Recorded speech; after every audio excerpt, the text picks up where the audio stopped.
तो आज 20 अगस्त की वाणी है। प्रातः मुरली ओम शांति। 7/11/1995। बाप दादा। बाप दादा की विशेष पसंदगी और ज्ञान का फाउंडेशन पवित्रता। कैसा है ये ज्ञान के इतने ज्यादा पर्सपेक्टिव्स हैं और इतनी ज्यादा गहराई है कि उसके लिए अगर बुद्धि पवित्र नहीं है तो वो सारी बातें समझ आना बहुत मुश्किल है। इसलिए बाबा ने कहा ज्ञान का फाउंडेशन है पवित्रता। आज प्यार के सागर बाप दादा अपने प्यार के स्वरूप बच्चों से मिलने आए हैं। सभी बच्चों के अंदर बाप का प्यार समाया है। क्योंकि बोला ना प्यार के स्वरूप क्यों है, कैसे है प्यार के स्वरूप कि सभी बच्चों के अंदर बाप का प्यार समाया हुआ है।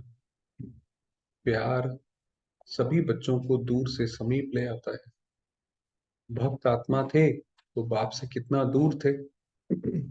जब बाबा की हम भक्ति करते थे तो यही कहते थे भाई मुझ निर्गुण हारे में कोई जुड़ नहीं, हमारे अंदर तो कुछ नहीं है, आप ही करो। तो जैसे दूर थे, क्योंकि भगवान से अगर मिलना है तो अपने आप को भी ऊपर उठाना पड़ेगा। तो दूर थे इसलिए चारों ओर ढूंढते रहते थे।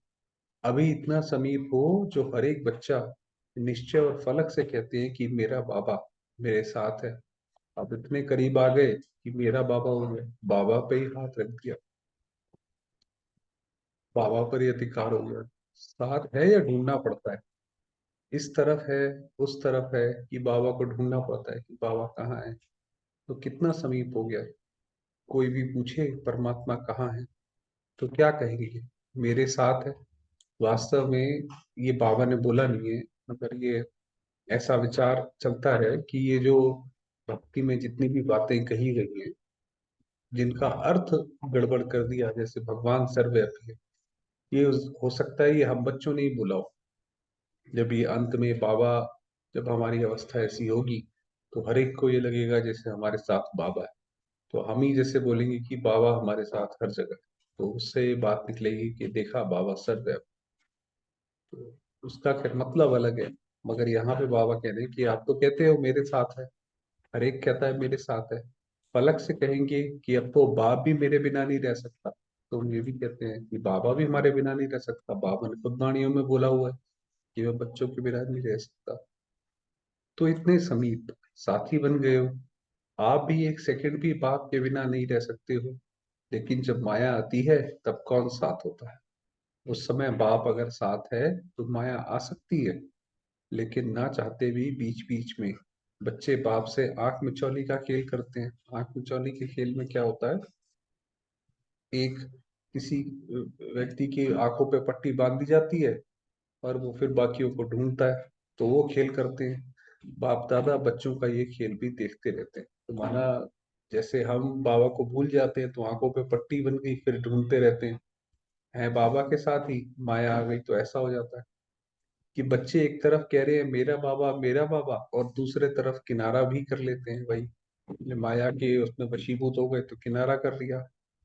अगर अभी यहाँ ऐसे किनारा करेंगे तो आपको देख नहीं सकेंगे ना। तो आप भी माया की तरफ से ऐसे कर लेते हो, बाप को देखने की दृष्टि बंद हो जाती है और माया को देखने की दृष्टि खुल जाती है। तो आंख मिचौनी खेल कभी कभी खेल, तो आप फिर भी बच्चों के ऊपर रहमदिल बन माया से किसी भी ढंग से किनारा करा लेता है।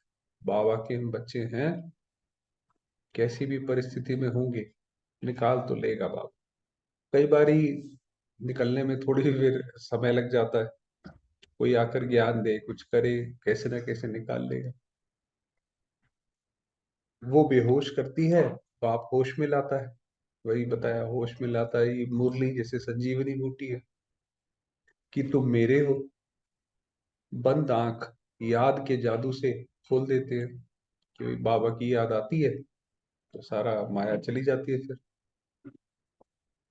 बाप दादा पूछते हैं कि सभी का प्यार कितने परसेंट में है, तो सभी कहते हैं 100% से भी ज्यादा है। पदम गुणा प्यार है। बाबा के साथ तो किसका प्यार नहीं हो। ऐसा निष्कामी जो हर समय हर हर परिस्थिति में साथ दे, और तो कोई है ही नहीं। ऐसा कहते हो ना, अच्छा जिसका पदम गुणा से कम है, करोड़ है, लाख है, हजार है, 100 है, वो हाथ उठाओ। कोई ने हाथ नहीं उठाया। अच्छा, सभी पक्के हैं। बाप दादा फिर दूसरा क्वेश्चन करेंगे, फिर नहीं बदलना।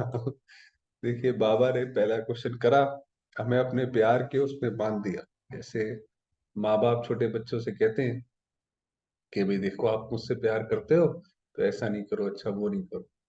तो ऐसे ही बाबा ने पहले बोला, अच्छा ये तो खुशखबरी सुनाई कि पदम गुणा प्यार है। ये तो बहुत खुशी की बात है कि हमारा सिर्फ बाबा से ही इतना ज्यादा प्यार है।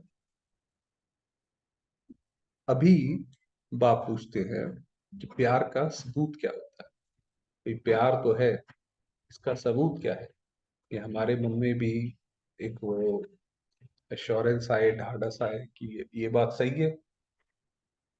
किसी ने बोला समान बनना, आगे दादियां बैठती थी या बड़े बड़े वरिष्ठ भाई बहन, तो उन्होंने बोला होगा समान बनना, कि बाबा के समान बनो। तो समान बने हो? तो बोला नहीं। फिर पदम गुणा से तो कम हो गया।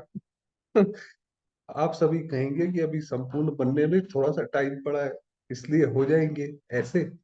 बाबा ही हमारा जवाब देते कि देखो भी संपूर्ण बनने में तो भी थोड़ा समय लगता है ना बाबा। तो वो समय लग रहा है। लेकिन अगर प्यार वाला कहता है कि तुम प्यार के पीछे जान कुर्बान कर लो, तो वो जान देने के लिए भी तैयार होते हैं। दुनिया में भी है, किसी का, दो लोगों का आपस में प्यार है तो वो राजाई भी छोड़ देगा, सब छोड़ देगा, दुनिया से लड़ाई करनी होगी लड़ाई भी कर लेगा। बाप दादा जान तो लेते नहीं है, क्योंकि जान से तो सेवा करनी है। शरीर ही छोड़ देंगे तो सेवा कहाँ से करेगी। तो इसलिए बाबा कहते हैं शरीर नहीं छोड़ो। लेकिन एक बात पर बाप दादा को थोड़े समय के लिए आश्चर्य करना पड़ता है। आश्चर्य करना नहीं चाहिए, वो तो आपको भी कहते हैं, लेकिन बाप दादा को आश्चर्य करना पड़ता है। पार्ट बजाते हैं तो बाबा कह रहे हैं, बाबा भी इस ड्रामा में जैसे साथ साथ अपना पार्ट प्ले करते हैं। बाबा को भी आश्चर्य होता है। जान कुर्बान छोड़ो, लेकिन प्यार की निशानी है न्योछावर होना। जो कहे वो करना। किसी का किसी से प्यार है, उसको कोई चीज पसंद है या वो जैसा हमसे चाहता है करवाना, तो हम वैसा करते हैं। तो बाप सिर्फ एक बात में न्योछावर होना देखना चाहते हैं, कि हम बाबा के प्रति न्योछावर हो।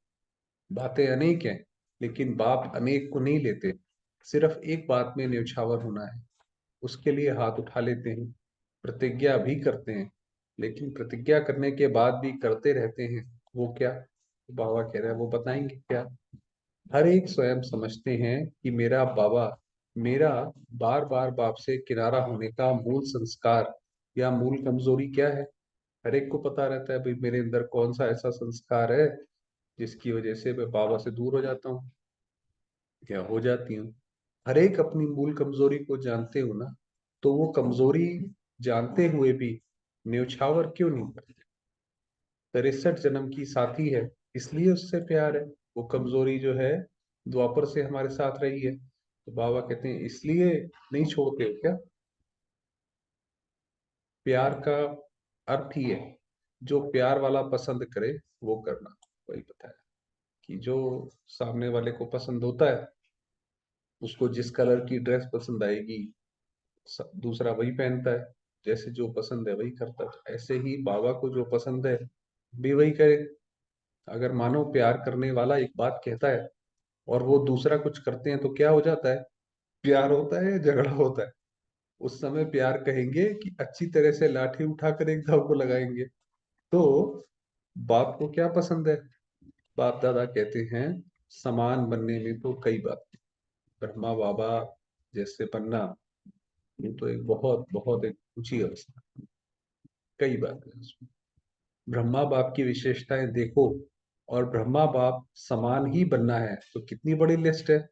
उसके लिए भी बाप दादा कहते हैं चलो कोई बात नहीं, चलो बाबा हमारा कल्याणकारी है, हमसे प्यार भी करता है, टीचर भी है। कहता है चलो सारी बातें नहीं करो, एक दो बात कम है तो भी हर्जा नहीं। लेकिन जो मूल फाउंडेशन है, जो ब्रह्मा बाप व ज्ञान का आधार है, वो क्या है? ब्रह्मा बाबा शिव बाप की विशेष पसंदगी क्या है? ब्रह्मा बाबा और शिव बाबा को सबसे ज्यादा विशेष क्या पसंद है? तो किसी ने बोला पवित्रता, अंतर्मुखता, निश्चय बुद्धि, सच्चाई, सफाई। वास्तव में फाउंडेशन है पवित्र। तो ये सब पवित्रता में आता। पवित्रता की गहराई क्या है? लेकिन पवित्रता की परिभाषा बहुत गुई है, बहुत गहरी है। पवित्रता सिर्फ खाना पीना कर लिया या ब्रह्मचर्य का पालन कर लिया उससे भी आगे है। आज बाबा ने बताया, पवित्रता जहां होगी वहां निश्चय, सच्चाई, सफाई, ये सब आ जाता है। जिसके पास पवित्रता है ये सब आ जाएगा। लेकिन बाप दादा देखते हैं कि पवित्रता की गुह्य भाषा, पवित्रता का गुह्य रहस्य अभी बुद्धि में पूरा स्पष्ट नहीं सब बच्चों में। इसलिए आज पवित्रता पे मुरली चला रहे हैं। व्यर्थ संकल्प चलना या चलाना अपने अंदर भी चलता है और दूसरों को भी चलाने के निमित्त बनते हैं। भाई कोई व्यर्थ संकल्प चला, हम किसी को बताएंगे कि भी देखो ऐसा है, आपका क्या विचार है। हमारा तो चला ही चला, दूसरे का भी चला दिया। तो व्यर्थ संकल्प क्या है? ये पवित्रता है। तो फिर संकल्प की पवित्रता का रहस्य सभी को प्रैक्टिकल में लाना चाहिए। पवित्रता माना जो बाबा के संकल्प वो हमारे संकल्प, वो है संकल्पों की पवित्रता। किसी भी संकल्प से हम अपने आप को दुखी ना करें। चाहे हम कोई सवाल उठाते हैं, क्यों, क्या, ठीक है, बुद्धि है, सवाल उठाना चाहिए समझने के लिए। मगर व्यर्थ उसमें चलाना वो तो अपने आप को दुख देना है। वैसे देखा जाए तो पांच ही विकार, चाहे काम हो चाहे मोह हो, सबसे नंबर वन है काम और लास्ट में है मोह। काम विकार एकदम सामने दिखाई पड़ जाता और मोह सबसे बाद में दिखाई पड़ता, बिल्कुल अंदर छुपा हुआ बैठा। लेकिन कोई भी विकार तब आता है जब पहले संकल्प में आता है। व्यर्थ संकल्प क्रोध भी पैदा करता है। तो काम अर्थात व्यर्थ दृष्टि, किसी आत्मा के प्रति अगर व्यर्थ दृष्टि भी है जाती है तो उस समय पवित्रता नहीं मानी जाएगी। माना किसी और आत्मा की तरफ हमारी दृष्टि गई, या तो शारीरिक रूप से गई, वो तो गलत है, या फिर व्यर्थ रूप से गई और कोई बुराई दिखाई पड़ी, बाबा ने कहा वो ही पवित्रता नहीं है। तो ये व्यर्थ संकल्प बाप के पीछे न्यौछावर क्यों नहीं करते हो? कर सकते हो। बाबा ने पूछा, किसी और के प्रति आपकी दृष्टि ना जाए, किसी और आत्मा के प्रति व्यर्थ दृष्टि, ऐसा करता है ये, वैसा करता है ये व्यर्थ है। भाई उसका अपना पार्ट है, वो अपना करने दो उसको, जिस हिसाब से वो कर रहा है। सामने बैठे भाई बहनों ने कहा हाँ जी, हाँ जी कहना बहुत सहज है। लेकिन बाप दादा के पास तो सबका चार्ट रहता है। हमारा सबका चार्ट बाबा के पास है। कोई बाबा कोई चित्रगुप्त अलग से तो नहीं है, बाबा ही हमारा चित्रगुप्त है। तो बाबा ने कहा बाबा के पास तो सबका चार्ट रहता है ना। अभी तक पांच ही विकारों के व्यर्थ संकल्प मेजोरिटी के चलते हैं। फिर चाहे कोई भी विकार हो, ये क्यों, ये क्या, ऐसा होना नहीं चाहिए, ऐसा होना चाहिए, या कॉमन बात बाप दादा सुनाते हैं कि ज्ञानी आत्माओं में या तो अपने गुण का, अपनी विशेषता का अभिमान आता है। ये जो हम ज्ञान में चलते हैं, हमारे लिए माया भी अलग आती है। दुनिया वालों की माया, दुनिया तो खैर माया को दुश्मन मानती नहीं, वो तो खैर सही मानते हैं। हमारे ज्ञान में क्या आता है, जब पुरुषार्थ करते हैं कि भाई मुझे तो ज्ञान बहुत अच्छा समझ आया, मेरी विशेषताएं देखो कितनी अच्छी है, मैं भाषण देखो कितना अच्छा करती हूँ या करता हूँ।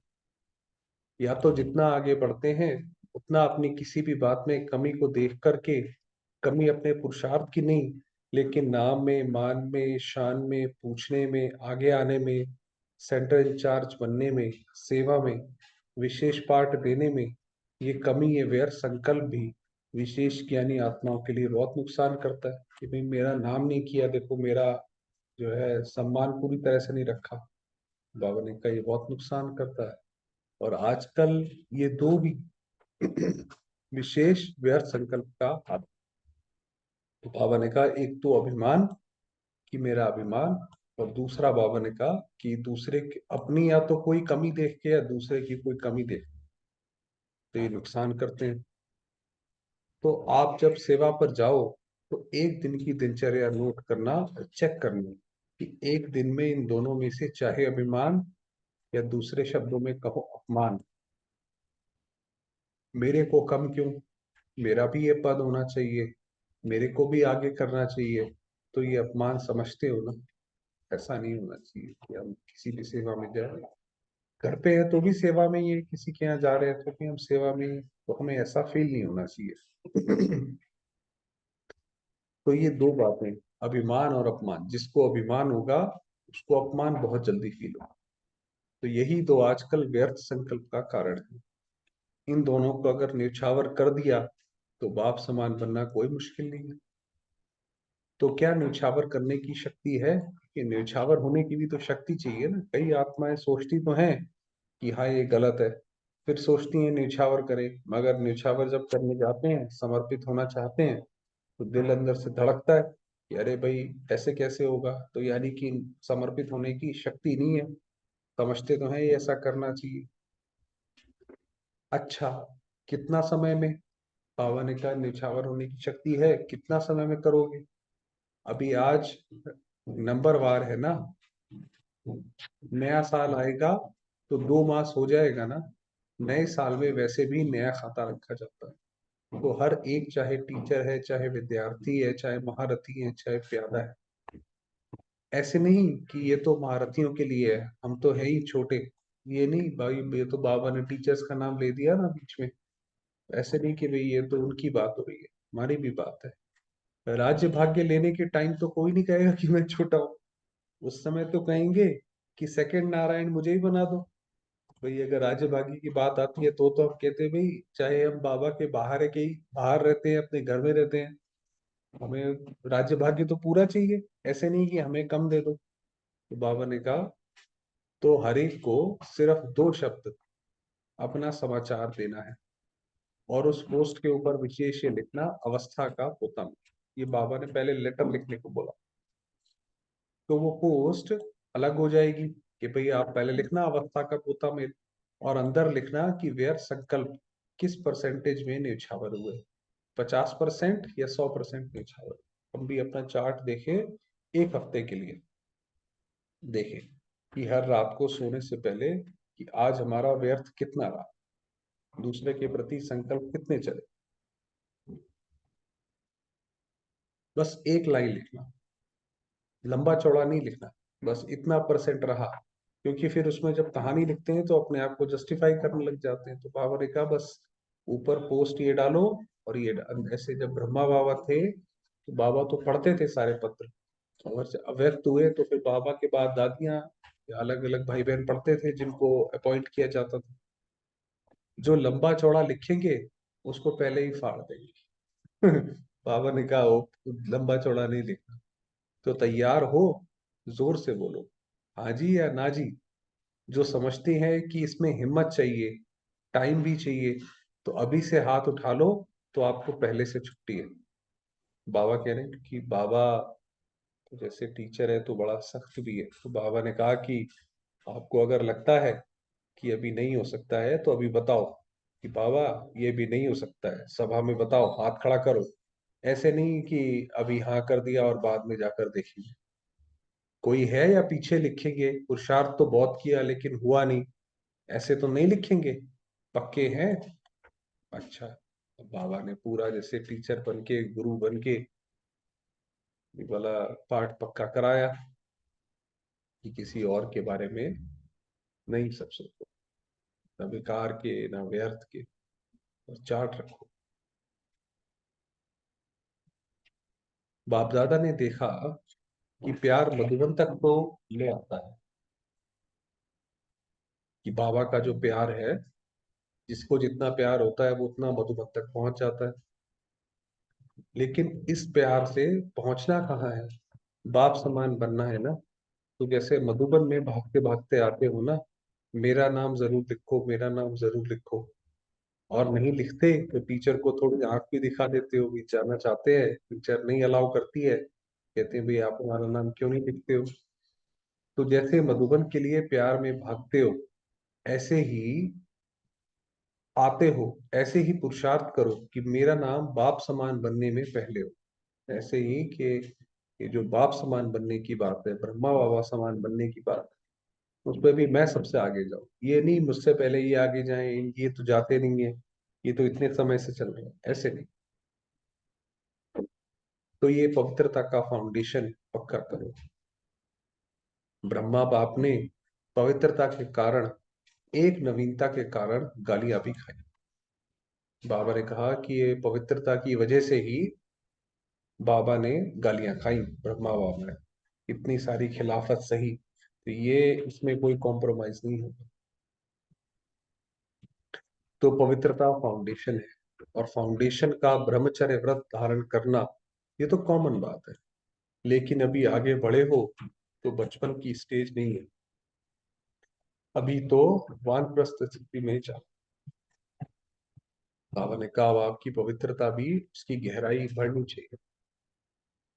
मैं ब्रह्मचारी तो रहता हूँ, पवित्रता तो है ही, सिर्फ इसमें खुश नहीं हो जाओ। वैसे तो अभी दृष्टिवृत्ति में पवित्रता को और भी अंडरलाइन करो, लेकिन मूल फाउंडेशन है अपने संकल्प को शुद्ध बनाओ, ज्ञान स्वरूप बनाओ, शक्ति स्वरूप बनाओ। हमारे जो संकल्प हो, हर संकल्प में ज्ञान का सार समाया हुआ हो, शक्ति हो उसमें। संकल्प में कमजोरी बहुत है, क्या करें, कर नहीं सकते हैं, पता नहीं क्या हो गया। तो क्या ये पवित्रता की शक्ति है? भाई क्या करें, ये तो होता ही नहीं है, अच्छा हो गया, ऐसे नहीं।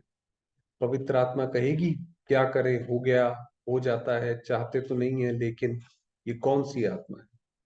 पवित्र आत्मा बोलती है कि कमजोर आत्मा बोलती है? तो कमजोर आत्मा के बोल के लक्षण है कि भाई जैसे कमजोर आत्मा होती है, हॉस्पिटल में होगी, चल नहीं पाती है, उसको बोलो चलने को, 2 कदम गिर जाएगी, वो बोलेगी मैं नहीं चल सकती।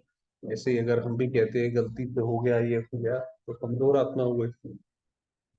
त्रिकालदर्शी आत्माएं हो, जब क्यों क्या कहते हो, तो बाप दादा कहते हैं इन्हों को जिज्ञासु के आगे ले जाओ। उनको चित्र समझाते हैं कि 84 जन्मों को हम जानते हैं, समझाते हो 84 जन्म, और करते हो अभी क्या और क्यों? बाबा ने कहा जो ऐसे करते हैं, जो दूसरों को ज्ञान सुनाते हैं, उनको उनके सामने खड़ा करो कि ये कहते हैं कि हम अपने तीनों कालों को जानते हैं, अब हम ये बनने वाले हैं, और बोलते हैं ऐसे। आज बाबा जैसे कान पकड़ रहे हैं, जब जानते हो तो जानने वाला क्या क्यों करेगा? वो जानना है, जानता है कि इसलिए होता है। क्या का जवाब जवाब स्वयं ही बुद्धि में आएगा कि माया के प्रभाव के परवश है। खुद माया के प्रभाव के परवश है, और बोलते रहते हैं हमें पता नहीं हो गया, कैसे हो गया। कोई जब खुद निकलना चाहोगे तो निकल जाओगे, वरना तो ये क्या क्यों चलता रहेगा। चाहे महारथी हो चाहे प्यादा हो, अगर महारथी से भी गलती होती है तो उस समय वो महारथी नहीं है, परवश है। बाबा ने कहा ऐसे है। तो परवश वाला कभी भी लहर में लहरा जाता है, लेकिन आप उस रूप में देखते हो कि यह महारथी होकर कर रहा है। कोई कोई मान लीजिए कोई ज्ञान में बहुत आगे है, जो आपको लगता है कि ज्ञान में बहुत आगे चलता है, और वो कोई ऐसा कार्य करता है, कुछ सही कर देता है या और कुछ कर देता है, तो बाबा ने कहा वो उस वक्त महारथी नहीं है, परवश है, कमजोर आत्मा। उस समय महारथी नहीं है, परवश है। समझा नए साल में क्या करना है? तो नए साल में क्योंकि नवंबर चल रहा था ना, जैसे ऊपर सुनाया, तो नए साल में बाबा ने कहा ये सब करो। व्यर्थ की समाप्ति का नया खाता, कि दूसरे को नहीं देखो, ये ऐसे करते हैं, वो ऐसे करते हैं, ये तो ज्ञान में कितने सालों से हैं, यही नहीं कर पा रहे, ये तो व्यर्थ है। ठीक है, पक्का, कि कोई ना कोई कारण बताएंगे। जब बाद में चेक करेंगे बाबा, बाबा कह रहे उस वक्त आप कारण बताओगे, बाबा इस वजह से हो गया। अगर कारण होगा तो कोई नया प्लान बताएंगे, अभी नहीं बताएंगे। अभी बताएंगे तो आप कोई रीजन निकाल लेंगे, कारण नहीं निवारण, समस्या स्वरूप नहीं समाधान स्वरूप। अभी प्रकृति भी थक गई है, प्रकृति की भी ताकत सारी खत्म हो गई है। देखिए इसीलिए बाबा मतलब ये कह रहे हैं कि ये जल्दी करो, अभी ये समय जो है बचा नहीं है। प्रकृति थक गई है, उसकी ताकत सारी खत्म हो गई है। अब देखिए जमीन भी उपजाऊ नहीं रही है, मनुष्यों ने सब कुछ प्रकृति का दोहन कर करके सारा वो सिस्टम बिगाड़ दिया, इकोसिस्टम बिगाड़ दिया।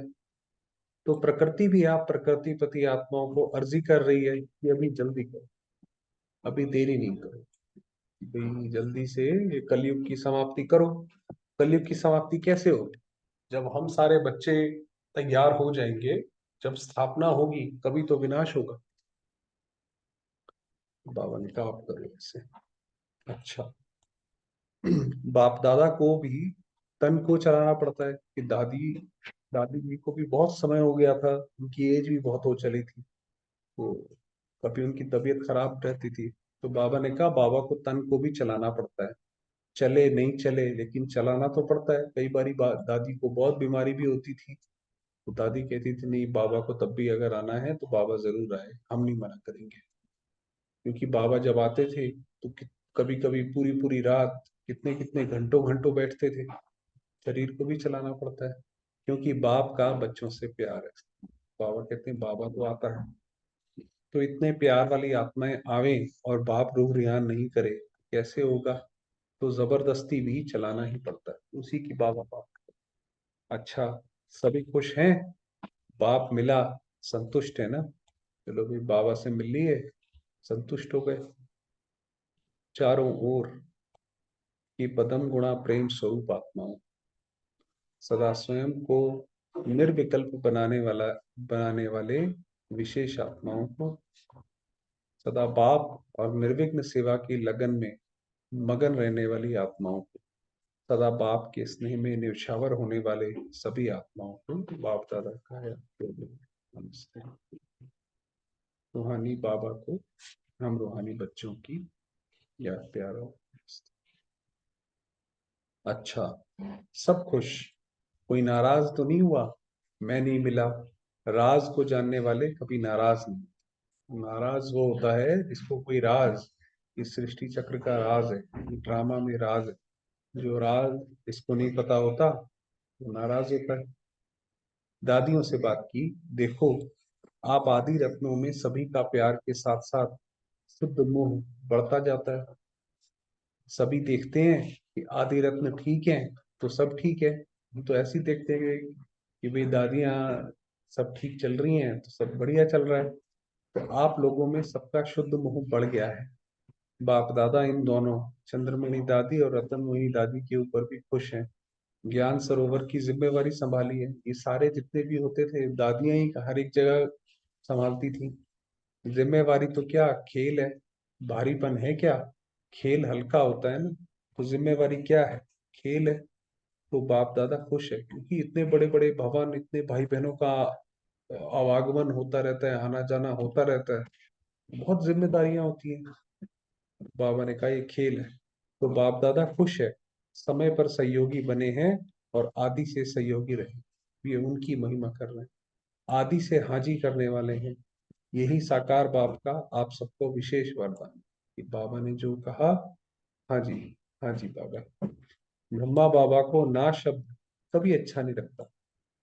ब्रह्मा बाबा के सामने कोई बोलता कि नहीं बाबा ये नहीं हो सकता, तो बाबा को अच्छा नहीं लगता था। बाबा कहते थे ना बोलना माना नास्तिक। ये तो मालूम है, अनुभवी है ईश्वर दादी से। इसने आदि से अब तक बहुत अच्छा पार्ट बजाया है, और आपकी तो विशेष सहयोगी है। बड़ी दादी की कह रहे, कोई भी बात में सुनने सुनाने वाली बहुत अच्छी है, क्योंकि गंभीर रहती है। ये गंभीरता का गुण बहुत आगे बढ़ता है, ये अपनी बुद्धि जैसे ठहरी हुई है। कोई भी बात बोल दी ना, समझो अच्छा किया, और बोल दिया तो आधा खत्म हो जाता है। आधा फल खत्म हो गया, आधा जमा हो गया। और जो गंभीर होता है उसका फुल जमा होता है। किसी की आपने बात सुनी शांति से और वो बात अपने में समा ली, तो फल जमा हो गया। कहते हैं ना, देखो जगदम्बा गंभीर रही, जगदम्बा मम्मा, चाहे सेवा स्थूल में आप लोगों से कम की, आप लोग ज्यादा कर रहे हो, लेकिन ये गंभीरता के गुण ने फुल खाता जमा किया है, कट नहीं हुआ है। कई करते बहुत हैं लेकिन आधा पौना कट हो जाता है। कैसे करते हैं? कोई बात पूरी हुई तो पूरा कट हो जाता है, कोई बात हुई तो कट हो जाता है। भाई करने गए सेवा, वहां पे हमारा मूड ही खराब हो गया या हमने कुछ बोल दिया, तो वो तो सेवा क्या हुआ, वो तो क्या कहते हैं, नुकसान ही कर दिया, या थोड़ी बात भी हुई तो कोना कट हो जाता है। ऐसे ही अपना वर्णन किया तो आधा कट हो जाता है, भाई कहीं गए हमने कुछ करा, और उसके बाद अपने ही गुणगान गाए जा रहे हैं, अपने मैं वहां गया, मैंने ऐसा करा, मैंने ऐसा करा, तो वो कट हो जाता है वो। बाकी बचा क्या?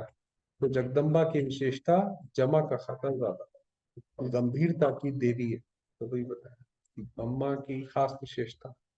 ऐसे और सभी को भी गंभीर होना चाहिए, चाहे मधुबन में रहते हैं, चाहे सेवा केंद्र में रहते हैं, लेकिन बाप दादा सभी को कहते हैं कि गंभीरता से अपनी मार्क्स इकट्ठी करो, वर्णन करने से खत्म हो जाती है। गंभीर माना अपने में समान, ऐसा नहीं अपने ही गुणगान हम हर जगह गाते थे, चाहे अच्छा वर्णन करते हो चाहे बुरा। अच्छा अपना अभिमान, और बुरा किसका अपमान करता है, कराता है।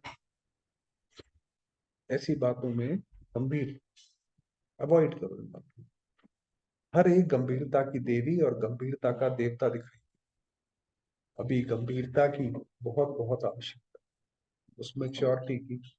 अभी बोलने की आदत बहुत हो गई है, क्योंकि भाषण करते हैं ना, तो जो भी आएगा वो बोल देंगे, लेकिन प्रभाव जितना गंभीरता का पड़ता है इतना वाणी का नहीं पड़ता। अच्छा, वरदान दिया, रूहानी गुलाब बन, चारों ओर रूहानियत की खुशबू फैलाने वाले दर्शनमूर्त बन। सदा स्मृति रहे कि हम भगवान के बगीचे के रूहानी गुलाब, ये हमेशा अपनी बुद्धि में रखें। ये जो बाबा बागवान है, उसके हम रूहानी गुलाब, बगीचे के रूहानी गुलाब है। रूहानी गुलाब अर्थात कभी भी रूहानियत से दूर वाले, माना हर एक को रूह रूह की नजर से देखते हैं। जैसे फूलों में खुशबू समाई हुई होती है, ऐसे आप सब में रूहानियत की खुशबू ऐसे समाई हुई हो, जो ऑटोमेटिक चारों ओर फैलती रहे। तो हमारे आने से ही हमारा ऑरा ऐसा हो कि वो एनवायरनमेंट पूरा लाइव हो जाए, लाइवली हो जाए, और सबको अपनी ओर आकर्षित करती रहे। अभी आप ऐसे खुशबूदार व आकर्षण मूर्त बनते हो, तब आपके यादगार मंदिर में भी अगरबत्ती आदि से खुशबू करते हैं। तो इसीलिए मंदिरों में जो ये अगरबत्ती लगाई जाती है, पूरा माहौल चेंज करा जाता है। तो वो हमारे खुद के प्रेजेंस से ऐसा होता था ना, ऐसा नहीं अगरबत्ती हमसे ज्यादा पावरफुल है, ऐसे नहीं। स्लोगन दिया, परोपकारी वह है जो स्व परिवर्तन से विश्व परिवर्तन करने के निमित्त बनते हैं। खुद परिवर्तन हो और फिर दूसरे को परिवर्तन, तो वो परोपकार है, वो दूसरों पर परोपकार कर। ये बता, चल, बहुत अच्छी वाणी। अब थोड़ी देर बाबा पे।